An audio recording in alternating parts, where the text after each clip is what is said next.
ចម្រៀងសូមផ្ញើជូនដល់ម្ចាស់បទរបស់បងប្រុសថយករណាបាទអរគុណបងរិស្រងពលខួចដូចសំឡេង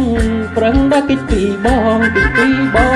រៀនសំដាតាមផងបានទេស្ងួនគ្រួអូនត្រង់ខាទៅសុំឡងទៅសុំលឹងល្អទេណាគ្រាន់តែចង់សួរមិនវាចាទាំងត្រាដូចចង់យំបញ្ចូលឆ្នាំថ្មីក្មេងប្រោស្រី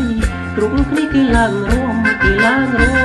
អត់តែរូបអូននៅសងងន់លួចចាំទៅមើលពីលេងទាញចូលទូពីលេងទាញព្រាត់សបាយហូហែ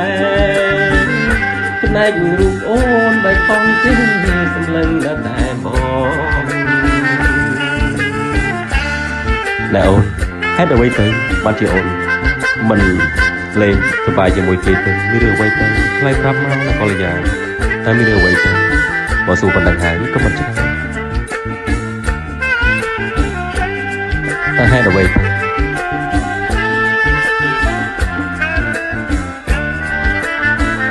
ទៅស្រងពណ៌គួចលួចសំឡេងប្រឹងដល់គេទីបង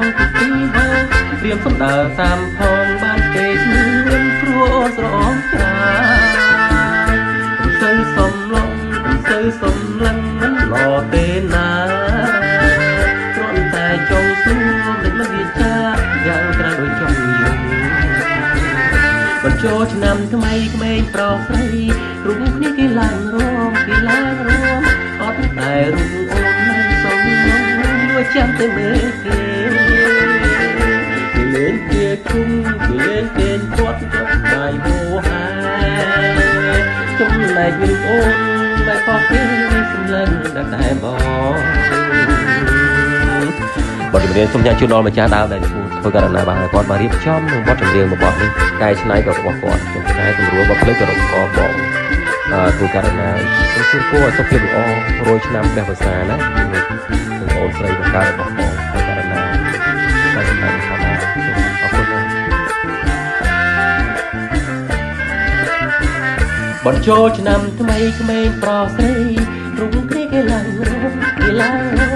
អត់តែរូបអូននៅសង្ឃ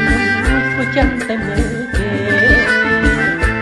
លេងចូលឈុំគេលេងតែគាត់សប្បាយហូហែចំណែករូបអូនបែបផងគេមិនដឹងតែបាទនេះវិជាជូនដល់ឲ្យដល់ទាំងអស់គ្នាឲ្យនឹងម្ចាស់បត់ដែរសូមអរគុណ